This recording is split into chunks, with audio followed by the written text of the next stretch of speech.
More than 5? About 5, about 5 or 6, yeah. Yeah, now, the reason that I'm asking is not because of the mercury, which everybody thinks. I'm not, mercury toxicity is a real thing, but it's a rare thing. The reason that I'm asking it is because the same thing that makes your teeth get weak makes you get vertigo, makes you have high blood pressure. So you have chronic calcium deficiencies, chronic across-the-board calcium deficiencies. I guess today is the Calcium Deficiency Day show because it seems like that's all we're talking about today. But if you really want an in-depth explanation of what's going on here, you want to visit my website, fireyourmdnow.com, or just do a Google search for Dr. Glidden, and I always pop up number 1. Right now, I'm on your website. Okay, so become an insider. Click on the insider button. Become an insider. It's $20 a month. You can cancel after the first month. It only costs you $20. And once you're an insider, you'll have immediate access to an archived library of health webinars that I put together. And there's a webinar there on ringing in the ears. Ringing in the ears. It's called tinnitus or ringing in the ears. It is exactly the same mechanism that causes vertigo, that causes ringing in the ears. It's just a different nerve. And if you watch that video, it will explain to you what's going on here. Basically, long story short, the bones of your skull are starting to lose their structural integrity. And because they're losing their structural integrity, the nerves that come out of your brain that go through your skull are being squeezed inappropriately. And when the nerve that goes to your inner ear becomes squeezed inappropriately, you get vertigo. When the nerve that goes to your outer ear gets squeezed inappropriately, you get ringing in the ears, and so forth and so on. So if you watch that video, it will walk you right through it. And it's the same thing that's affecting the high blood pressure, because from our point of view, the first, second, third, fourth, and fifth thing to consider when someone has high blood pressure is not enough calcium. You're a walking, talking calcium deficiency. So check the video out and then get with the person that told you about this radio show and get the nutritional supplements at the wholesale price. And if you found this radio show on your own, do it through my website, and life is good. Appreciate you, Helen. Keep up the good work. I think George gave us the chat. We're going to answer that when we came back. Welcome back, everybody. Dr. Peter Glidden here. Halfway through the second hour. Today is the 19th day of March 2014. Thank you for finding your way here to Fire Your MD Now, where we disseminate as much information as we can to as many people as we can, as quickly as we can.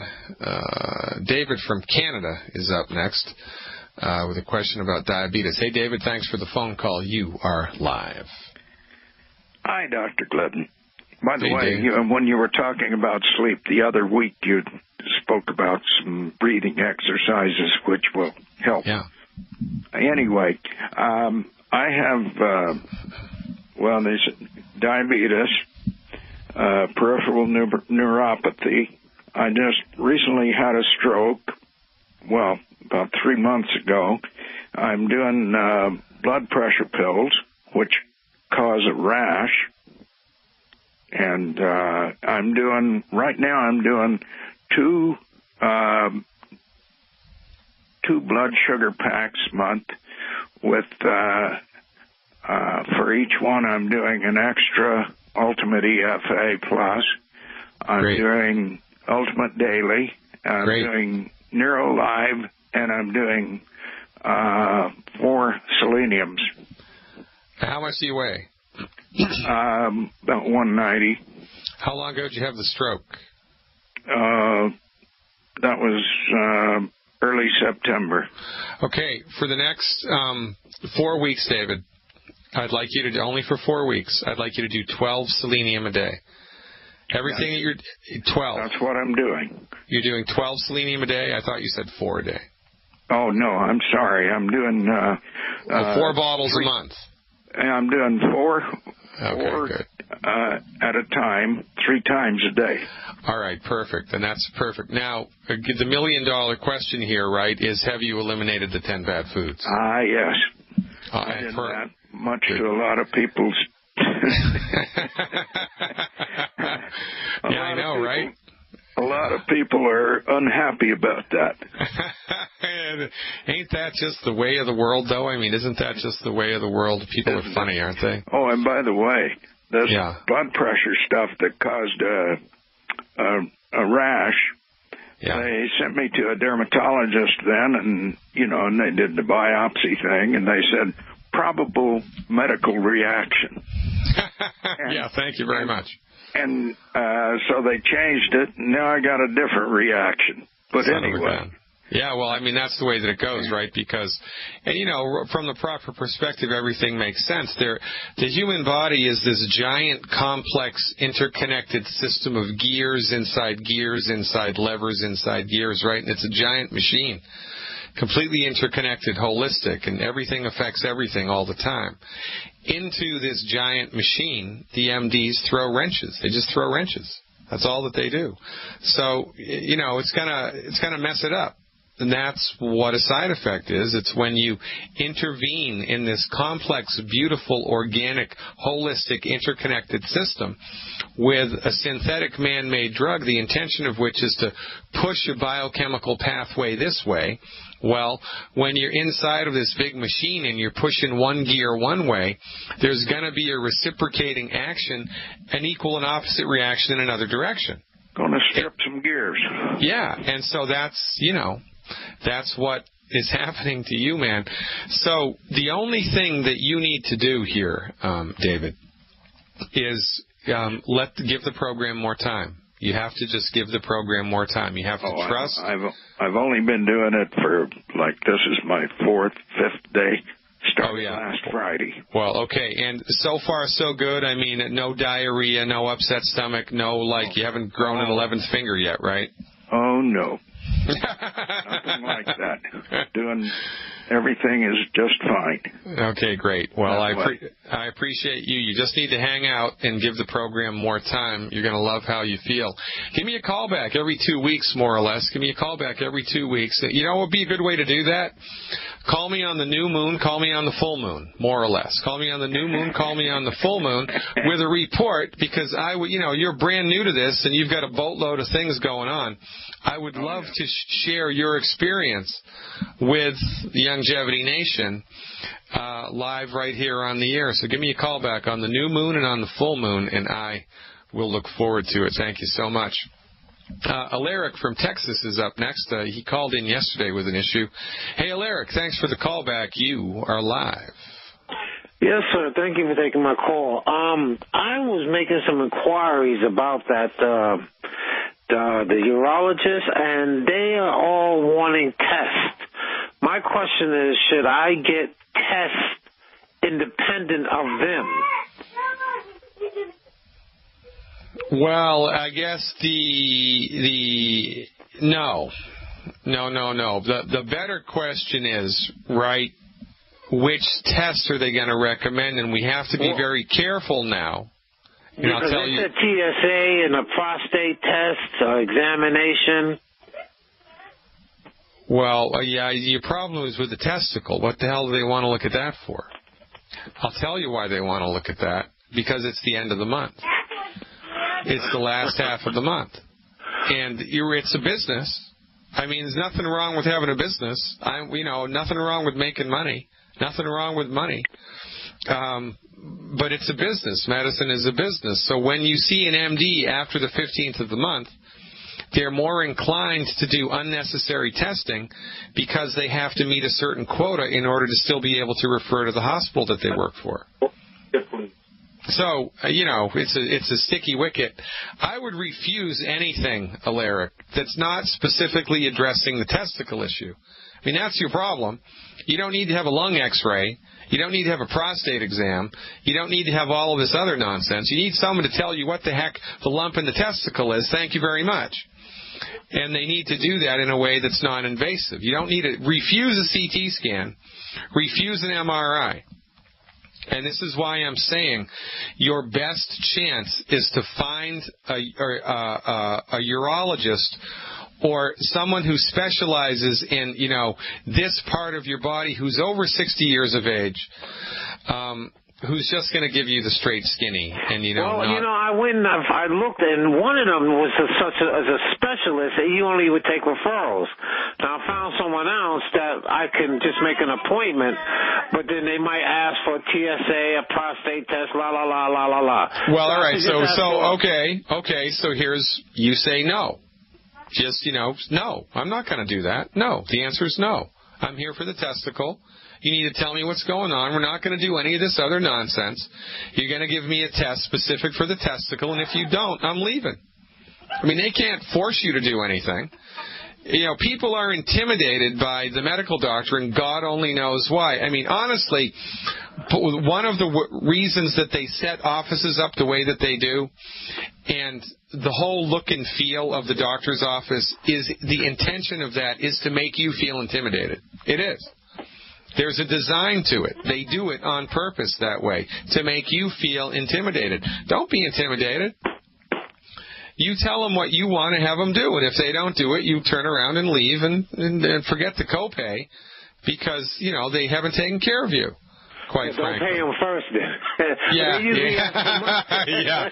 Yeah, right? I mean, it's a racket. Isn't it a racket? I mean, it is, man. We wouldn't accept this type of nonsense in any other field of business, but the MDs do it. We give them a pass. It's nonsense. So go out there and get them and just say no, Alaric, and let me know what the diagnosis is. I appreciate you. That's my man, Alaric, in Texas, man. Right? I mean, isn't this the way that it goes? You just want, you want help, man. You want to know what's going on, and you don't need all of this, or tertiary, secondary, beating around the bush nonsense diagnostic stuff. Interesting article published, I think, 6 months to a year ago, I forget, in USA Today. Dr. Wallach talked a lot about this, and it's clear and evident that all of the diagnostic stuff, the extracurricular, extraneous, nonsense diagnostic stuff that the MDs are rolling out in order to meet quotas is leading to worse outcomes. Worse outcomes. By the way, the guy that developed the PSA test on his deathbed said the PSA test doesn't work. How about that? Imagine that. Can you believe it? I can believe it. Because this is what happens when an organization is monopolized, right? Ultimate power corrupts. Absolutely. Absolute power corrupts. Absolutely. But you know what? We don't have to worry about that because Norman D is in the house. Norman D to the rescue. You don't have to worry, Arizona, because Norman D has your back. Welcome back, Norman D. You are live. What's up, Dr. G? What's up, Norman D? It's a beautiful day in the desert. You need to come see us. Yeah, don't rub it in, Normandy. It's not such a beautiful day here, but, tomorrow's the first day of spring. I can hardly wait. So what's up? Okay, I have an international lady in Greece, and I've been dealing with her. She's placing a monster order because her daughter's going to be in Boston, so we're having this order shipped to her daughter to take back to Greece. The daughter has a 7-millimeter cyst on one ovary. Hormones have come back in a normal range, of course. She's got major acne. I told her blood sugar pack, also the PureWorks foam, but she's staying away from dairy because that seems to aggravate it. But she doesn't want to stay away from dairy, but she knows that's not the solution. So tell me what else I need to tell her. Well, from our point of view, ovarian cysts, right, are a progesterone deficiency. And why do you have a progesterone deficiency? Because you don't have enough cholesterol in your body. So she needs to eat food that's high in cholesterol that her body doesn't reject. So if she has a problem with cow's milk, then that's not a good source of cholesterol for her, nor would be butter or cheese or any of the other cow's milk derivatives. So have her do camel's milk. Have her do camel's milk. And I'm not being silly.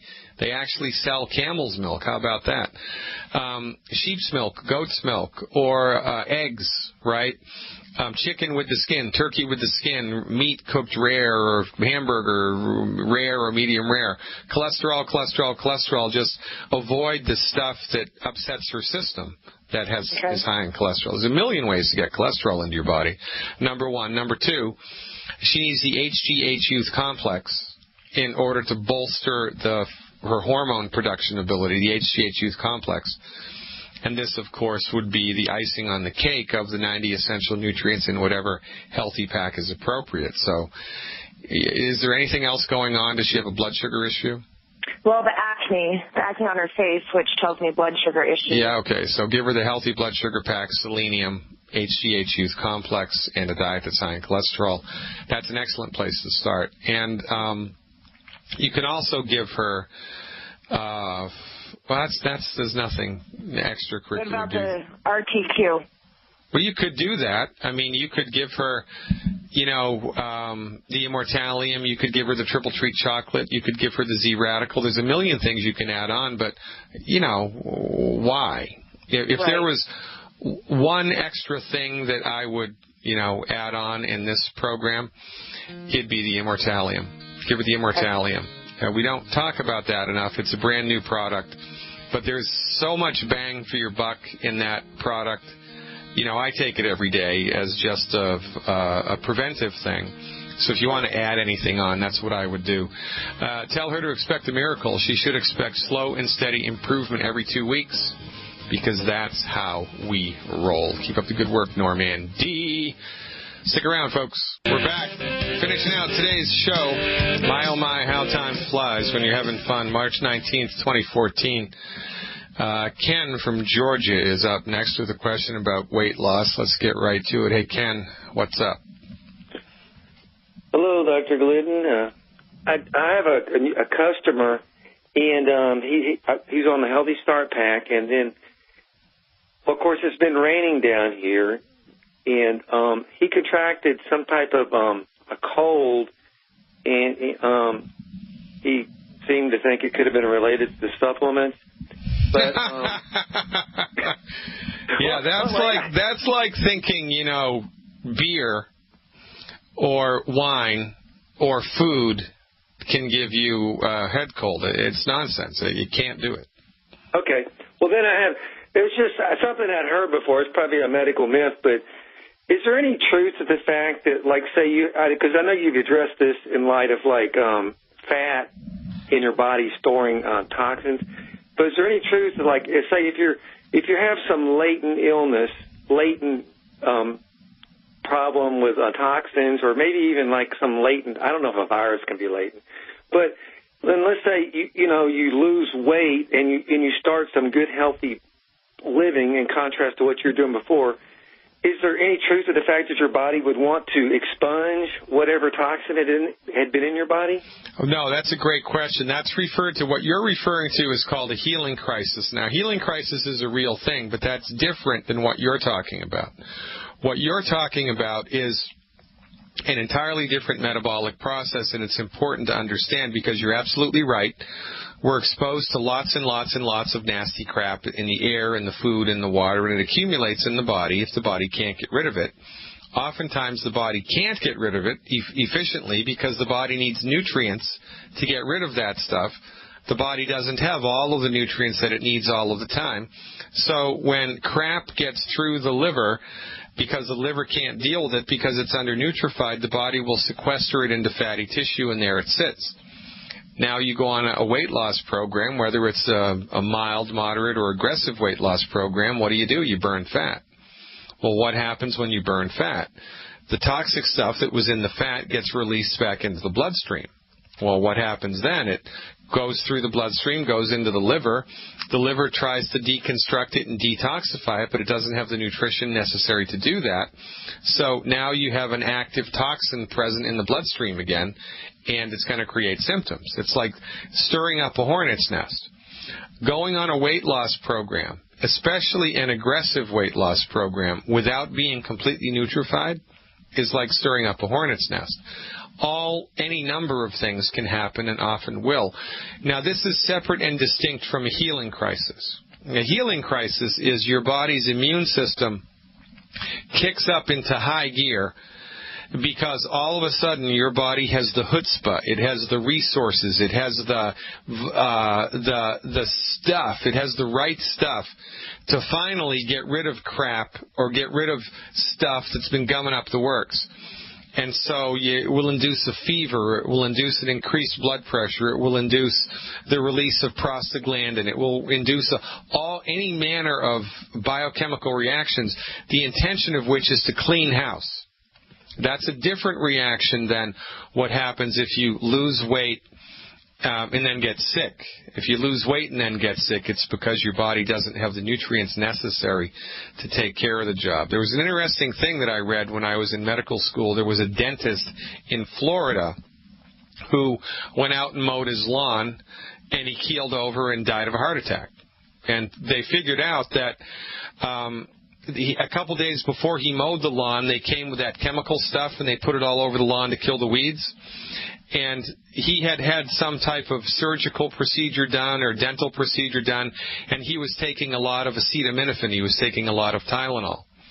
The Tylenol depressed his liver function so that the chemical, when he cut the grass and it aerated the chemicals that were in the grass, he inhaled the nasty chemicals that were in the grass.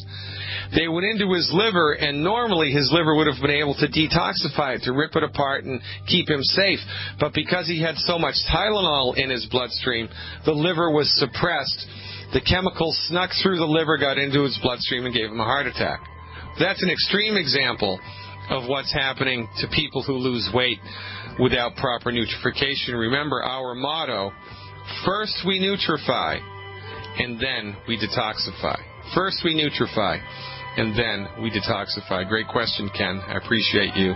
Ladies and gentlemen, that does it for us today. The next live event, God willing, and the creek don't rise, is tomorrow afternoon, another radio show, and check out the live stream. Dr. Glidden, live long and prosper. Over and out.